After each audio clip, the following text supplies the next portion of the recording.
I'm 208 pounds right now, but I can make it to 185.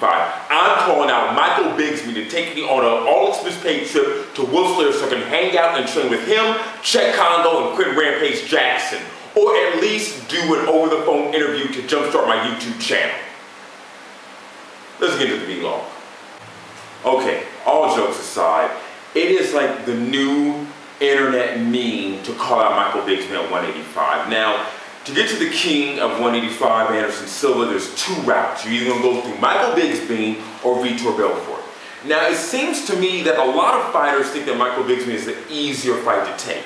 You know, and we all know Vitor Belfort is extremely fast, those hands, and it's been working out very well for him at 185. However, Micheal Bisping poses a couple problems because it's kind of like you may be, if I'm one of the fighters, so I have a whole list of right here, I'm getting into it now. If you're one of the fighters that actually fights Micheal Bisping and loses, you're pretty much propelling him to be the #1 contender, the way the UFC works out today, because you're going by how much interest they can generate from a given match. And I like Vitor Belfort, but at the same time, I don't think on a worldwide scale that he generates as much interest as Micheal Bisping.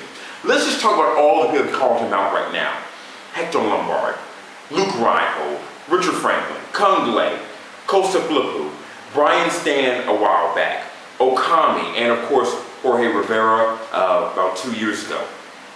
All in calling out Micheal Bisping. This is kind of strange because I wonder what is the perception of Micheal Bisping amongst the MMA community. I mean, talking about the fighters themselves and their given camps. It reminds me of maybe 2006 where Tito Ortiz, he lost the belt, you know, Chuck Liddell was the champion at the time, but Tito Ortiz still had this big target on his back. And a lot of it had to do with him saying that he wasn't going to lose to any fighter from a third world country, talk about the Brazilians. And you know, Lyoto called him out, Shogun called him out before the Forrest fight. And I think Micheal Bisping is kind of in this place right now where his performances, and even though I love Micheal Bisping, I've loved him ever since the Ultimate Fighter Season 3, has not been like, it hasn't been reflective of his real skills. And you know, his victories, he's winning by points, and Alan Dutcher even said like, oh, Micheal Bisping is a point fighter.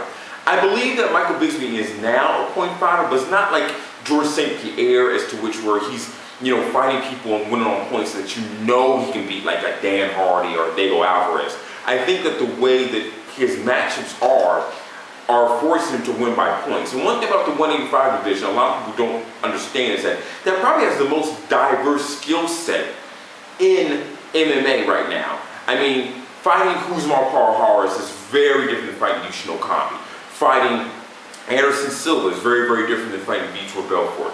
Fighting Micheal Bisping is very different than fighting 185 Chael Sonnen, and so on and so on. So there's no like marquee guy in any one given field in 185 outside of course Anderson Silva. But that being said, that weight class has a lot of people who are good in a number of different things that they don't really excel at. But if you're like someone like Anderson Silva or just a contender in the UFC at 185, you'd have to train for so many other different aspects of the game throughout your 185 career. So my thing is this, it's like, what do you think these matches will take place? What will they look like? Like we have Hector Lombard. To me, this fight should have taken place if Hector Lombard won his first fight against Tim Bosch. That didn't happen. Now he's 1-2 in the UFC. Luke Reinhold, complete 100% publicity stunt because Luke Reinhold needs something going on. He was the Strikeforce 185 champion who I believe just took advantage of the situation with Jacare being completely unprepared, not unprepared, but flat for. I don't think Jacare really came in with his best game plan there. Richard Franklin called him out. Richard Franklin needs a fight because he needs some of the publicity just because of who Richard Franklin is. Like, Richard Franklin cannot fight a can. He can't fight Costa. He can't do that. He has to fight someone with some notoriety, and that would be Micheal Bisping. Kungle, pretty much the exact same reasoning as Richard Franklin. Costa, I don't know. I like the guy. Skill set wise, that'd be a very interesting matchup. I wouldn't mind seeing it. I just don't know how the UFC does the matchmaking, whether or not the UFC would be interested in it or not. Brian Stan a couple of months back, before the Vonleh Silva fight. He called out Micheal Bisping. I think Bisping would win that fight regardless. Okami would be very good fight. I'm surprised that these two haven't fought yet. So I want to know, what is your perception of Micheal the Count Bisping? I like the guy. However, I do notice that his skills have not really been shown as much as they should have in his past couple of fights. So please, share, subscribe, take care.